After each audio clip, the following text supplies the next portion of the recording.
Mga kapaglaom, ining na karon sa kabuntagon, kaudton, kagubyon tibo kalibutan, pamalandong na sabta kay usa kinig ka request mga kapaglaom nga magtuon ta o atong ibatbat atong tun-an ang state of the dead, no?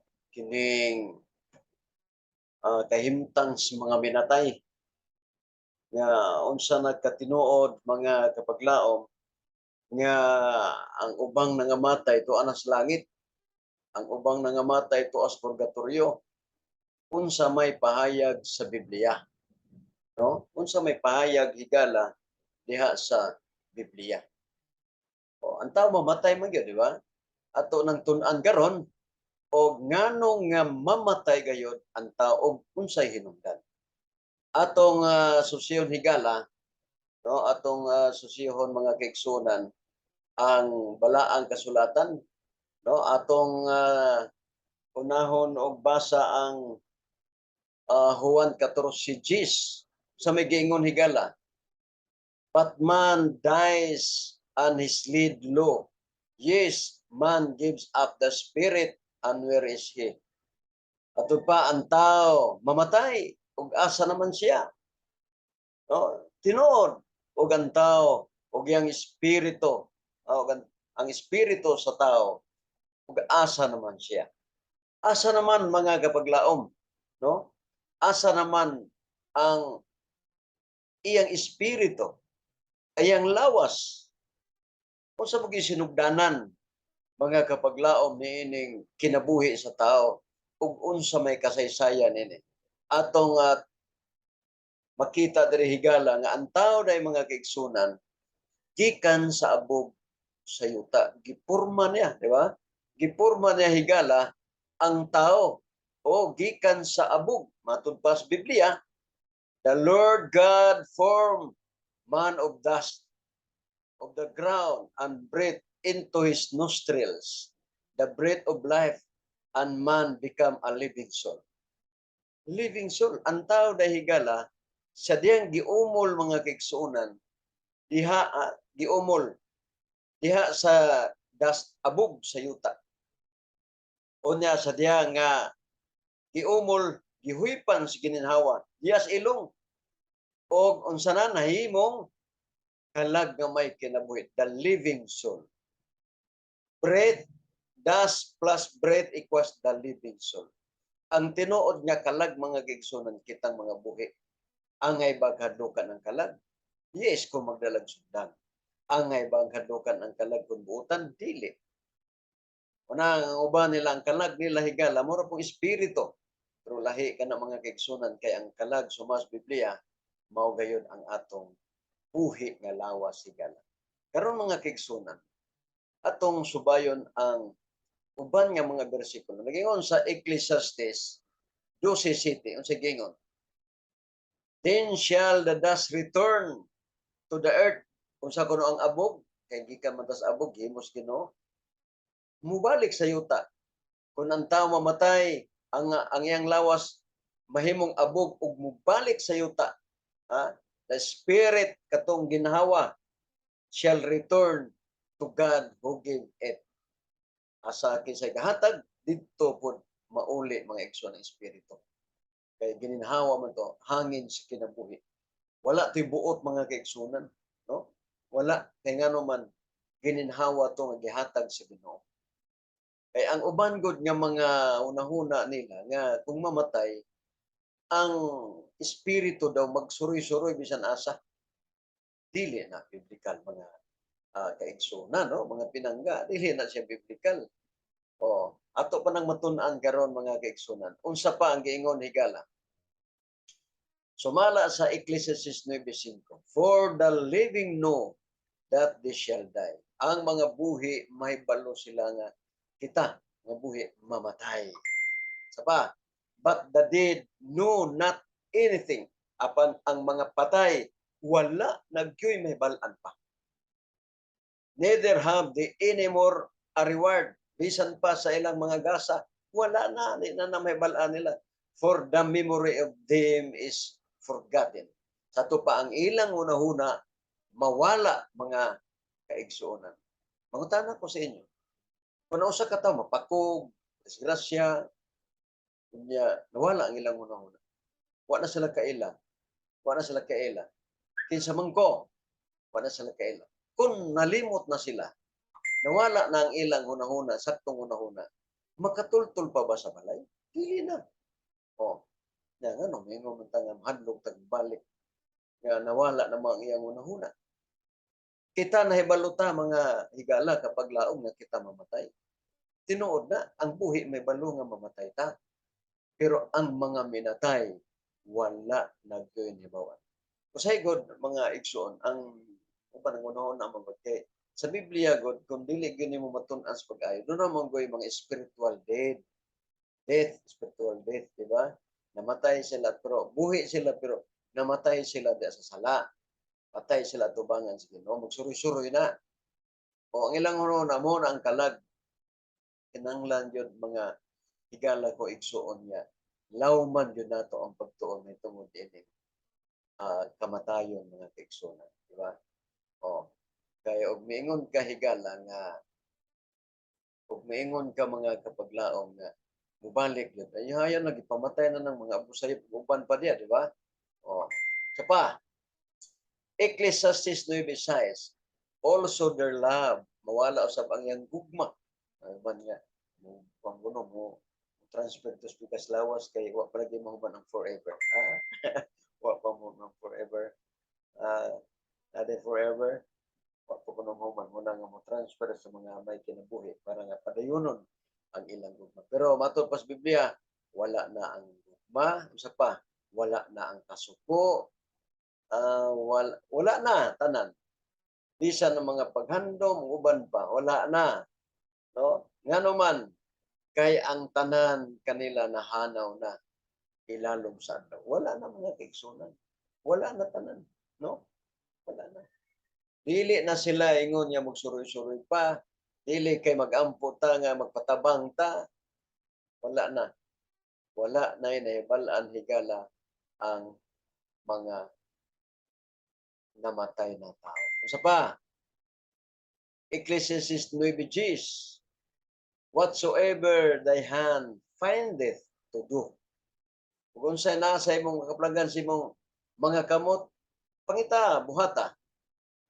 Do it with thy might, for there is no work.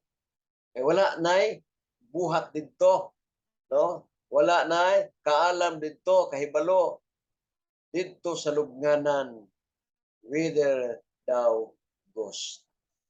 Wala. Wala na gyud dito. Wala na. Silent na dito sa lubnganan. Wala na ingon nga magsadya-sadya pa ta dito mga kaigsunan nga. O atong hatdan ito piko, hatdan na ito puto, budbud, uban pang kinilaw, tuba. Kay si Papa mo inom to karon. Wala na na. Unbiblical na na mga igsoon. Napag-iingon dire. Sumala sa Salmo 115:17 kapaglaon. The dead praise not the Lord. Unsa kuno ang mga patay dili na makadaig kang Jehova, neither any that go down into silence. Dito sa ilalom sa lubnganan, naa na dito ang linaw. Wala na isaba. Interior bitaw igsoon man ang isaba dito. Wala na. O, wala na gyud mga igsoon. Next, patod pa sa unang Thessalonians 4:16-17, mabuhi na sila mga igsoon pag-usab pero pagbalik sa Ginoo, the Lord himself will come down from heaven with a loud command, with the voice of the archangel, and with the trumpet call of God, and the dead in Christ will rise first. Mumangon pag-una. After that, we who are still alive, mabuhi sila pag-usab, and our life will be cut up together. Sa kuno dili ingon nay mag-una kundi sakdawn magdungan sa pagsakdaw with him in the clouds, yes panganod to meet the Lord in the air, aron sa pagsugat nato diya sa Ginoo sa kanginan, and so will be with the Lord forever. Diya na ang forever. Oh, diya na ang forever mga kaigsunan, no? Unang kapaglaom dito di kay makatuon, no? O unsay tun-an nato diya sa Biblia makatuon ta pag-ayo. Unsa pag-ingon? Mga kaigsunan, nga ang Ginoo gayon ang manaog gikan sa langit. Oo, ang Ginoo gayon ang manaog gikan sa langit. Yan ang panahon na wala na'y kamatayon, forever na mga kaigsunan. As tila ninduta, forever now, and so will be with the Lord forever. Diya na ang forever mga kaigsunan. Okay. Matod pa sa Juan 5:28-29, ang nakanindot lang ini, kung matarong kang namatay. Marvel not at this, for the hour is coming, so, no? In the which all that are in the grave shall hear His voice. Moabot ang panahon, pagbalik sa Ginoo, makadungog sila sa tingog diya sa lubnganan, and shall comfort they that have done good. Kunya, unto the resurrection of life. Banhawon, kwaon sila, buhion, ngadto na sa kinabuhi nga walay katapusan. Ang uban, they have done evil, katong mga dautan, unto resurrection, pagabanhaw sa pagkalaglag. Basta luoya mga kaigsunan, no? Ginumalaglag mga kaigsunan. Pero tigong luoya. Okay. Karon, naay mga pangutana ba kapag lang? Isang na ng mga kanang mga ay mamatay na ay magtingog na ay mag isa man din ng kanang mubalik para sa now. Sunod na 2 Corinto 11 ah, 14-15 ang yawa agud mag-usab usab sa ilang kaugalingon ingos manulunta maawat nila ang dagway. Mo nang giingon diha sa panahon ni Ginisos ang mga daotang espiritu, mga daotan nga mga devil dito nagpuyo sa lubnganan mo nang makausab-usab sila. Yung sa kapanahon na nagitagbo sila sa Mateo 8:28, no?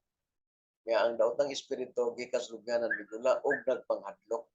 Kana dayang magpanghadlok mga kapaglaom, mao din na ang espiritu sa yawa. Ang yawa na dili ang kining ang mga kaigsunan kining ang minatay, ang katong namatay. Okay, wa man na sila plano manghadlok diha. Muna sila mga kaigsunan. Karon, kini ding espiritu dili na maong ingon niya kalag ka ng magsuroy-suroy nga mag-white lady, no? Magsuroy-suroy, maglupad. Niya ang mga bangko wanang yawa na na. Mateo 8:28 ang yawa na nahigala mo'y mag awat-awat sa panagway, maghadlok, iyan na na. Una nga kanang giingon nato mga kapaglaom nga mga kalag sa Biblia na ang kalag kitang mga buhi. Genesis 2:7. Pan kining mga spirito kanang wala pagkamatay na automatic iuli na ang ilang ginhawa to sa Ginoo sa katag. Wala yung nagsuri-suri sa langit. Kay kung to nas langit tanan mga nangamatay, mubalik pa man Ginoo. Nabi nas pangadjion ha nga mutuo ako nga ikaw mo anhi mubalik pag-usab pagkuha sa mga matarong. Oh. Ya kung nangamatay to na didto di. Ay nagbalik Ginoo na naman didto. Una mahimong kontradik sa Biblia mga higala no. Una nga atong hinumduman sa pag-ayo sa paglaom. Nga lawman din nato ang pagtuon di ay sa balaan nga kasulatan. Di ba? Oh. Dahil giingon diri mga higala. Pagbalik sa Ginoo, buhaon niyang mga matarong. Unang Korinto 15:51 ang 26. Nga lid-anan niya ang tao. Dili kitang tanan mga matay pang kitang tanan mausab. Mausab ta ang lawas nga madunot, lawas mamatay dili na madunot, dili na mamatay.